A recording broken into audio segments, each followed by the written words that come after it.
Ladies and gentlemen, imagine standing bare a person who has deceived maniputed, and drain the life from you, a person who wears a mask so convincing that even they have come to believe it. Now imagine holding a single question, just one that can strip away their facade, leaving them defenseless posed, and without a place to hide. Would you like to know that questions stay with me, because by the end of this you will never look at a narcissist the same way again. There are those among us who walk through life not as who they truly are, but as who they want world to believe they are. They construct a grand illusion, a dazzling performance, a carefully curated mask that hides the hollow truth beneath. These individuals, masters of deception, do not seek connection, they seek control. In the most dangerous part, most never see it coming at first. They appear larger than life, charismatic, charming, fortly confident. They tell star stories that captivate, weave narratives that inspire and make you feel as though you've encountered someone truly remarkable. But look a little closer,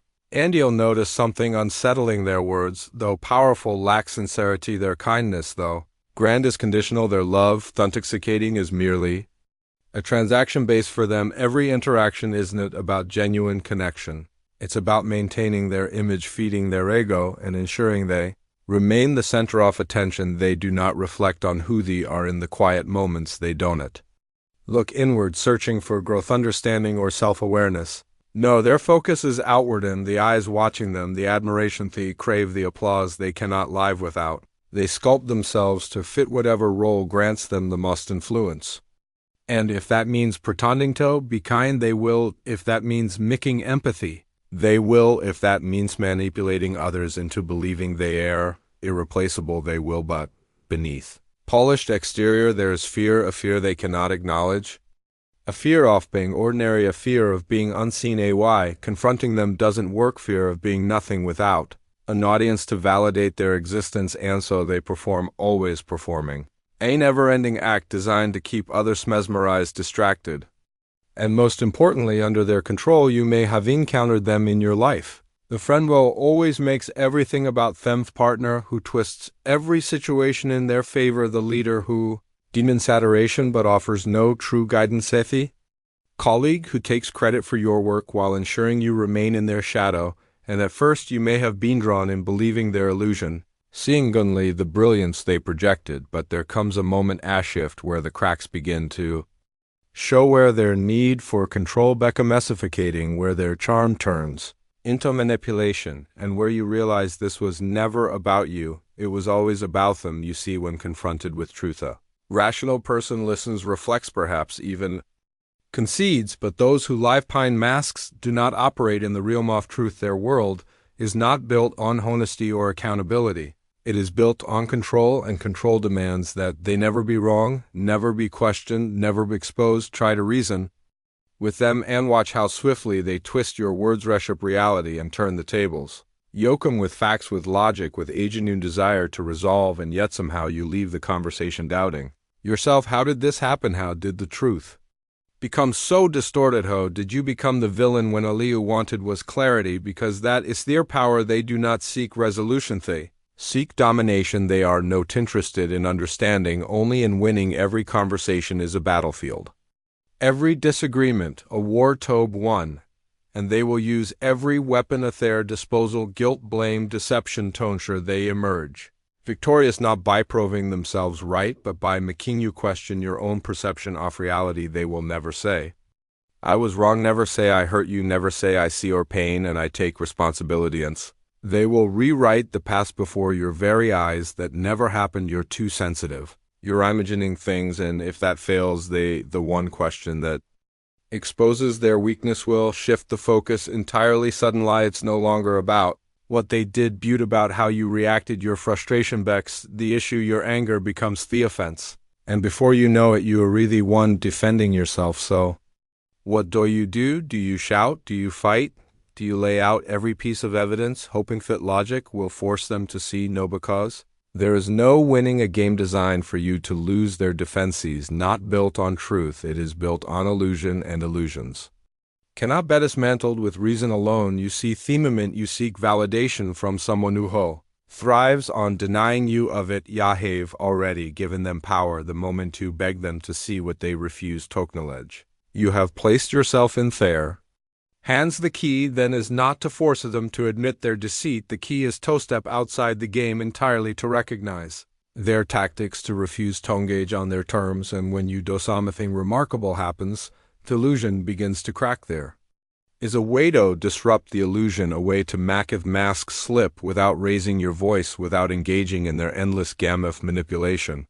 It is not through anger, not through arguments, not through desperate attempts to force them to see the damage they cause. No, it is through something far more powerful, one question only. Question that reaches beyond their defenses, that strikes at the very foundation of the false reality they have built, because you see beneath the grandiosity, beneath the charm, beneath carefully constructed image, there is so many truth they cannot escape. They do not exist for themselves, they exist for their action of others. Their power, their identity, their very sense of self is not rooted in who they are, but in how they are perceived. Take away the admiration, take away the validation, and what remains? Nothing and emptiness. They cannot face a void, they cannot acknowledge, and that is where their greatest weakness lies. There is no need for confrontation, no need for accusations, no need to list every manipulation, every deception, every moment they twisted reality in their favor, because the moment you do, they will turn it back on you. But ask a their question and they have nowhere to ask the question that forces them to look into the abyss they so desperately avoid. It is not a question they expect. Why this question works on every narcissist. They are prepared for conflict, they are prepared to defend, to deflect, to shift blame, but what they are not prepared for is a question that exposes the truthy fear the most. They believe they control the narrative. They believe they dictate how they are seen, how they are understood, how the world responds to them. But what happens when the world no longer plays along? What happens when the admiration fades, when the validation disperses, when there is no one left to impress? That thought terrifies them, because without an audience, without control, without the endless stream of attention that sustains them, they are forced to face something they have spent their entire lives avoiding themselves, and that more than anything is what they cannot endure. So you ask them, you look them in the eye, calm, unwavering, and you say, what would you do if you could never impress anyone again? A simple question, no accusations, no anger, no room for argument. Just a few words, yet they land like a hammer against glass. Watch closely the moment of hesitation, the flicker of confusion, the almost imperceptible shift in their expression. They were prepared for a fight, they were prepared to twist, to manipulate, to turn your words back on you, but they were not prepared for this. Because this question does something no amount of confrontation ever could. It forces them to confront the one thing they cannot exist without admiration. They might law brush it off, pretend it doesn't matter, but inside something is unraveling, because for the first time the spotlight is gone, the claws excellent, the audience has disappeared, and in that silence something terrifying begins to creep in, a realization they have spent their entire lives avoiding. They are nothing without validation. Every carefully curated moment, every boast, every grand performance, all of it has been for one purpose: to be admired, not to be loved, not to be understood, not to build something real, just to be seen in the way they want to be seen. And now, with just a few words, you'll force them to imagine a world where their reaction and what it reveals no longer exists.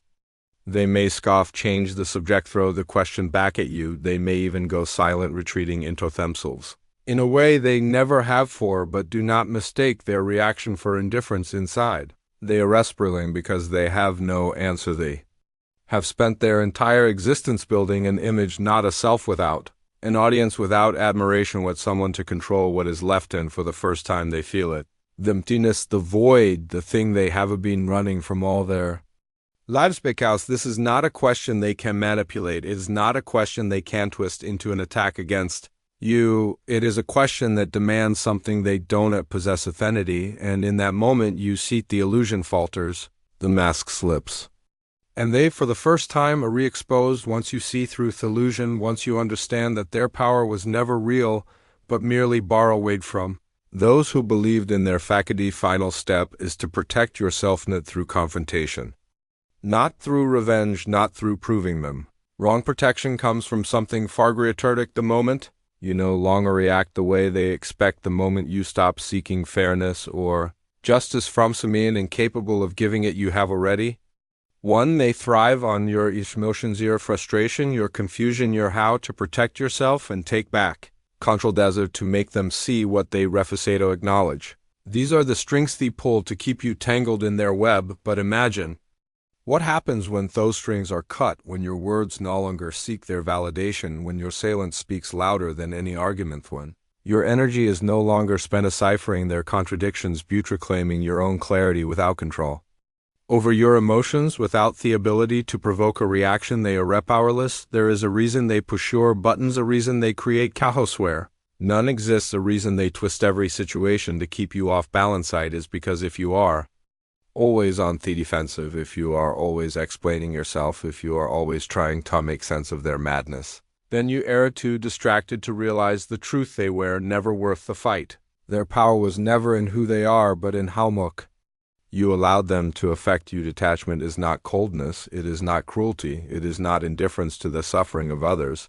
It is simply their refusal to let someone else dictate your emotions, your sense of self, your peace of mind. It is the quiet realization that you do not need to fix them, you do not need to expose them, you do not need to convince them of anything. The only thing you need to do is recognize them for what they are and make the conscious decision to no longer partake, because they will never change. They will never wake up one day and see the damage done. They will never offer the closure you seek, the apology you deserve, the understanding you once hoped for. But you can change. You can take back your power, your clarity, your peace. And once you do, their final message, your power is yours to keep us. Nothing they can do to pull you back in. So the next time you stand before a narcissist, remember this: you are not their porn, you are not their supply. You hold the power, and with the right question you can take it back. And that, me friends, is how you expose a narcissist. Stay strong, stay wise, and never forget, their greatest fear is being seen. Thank you.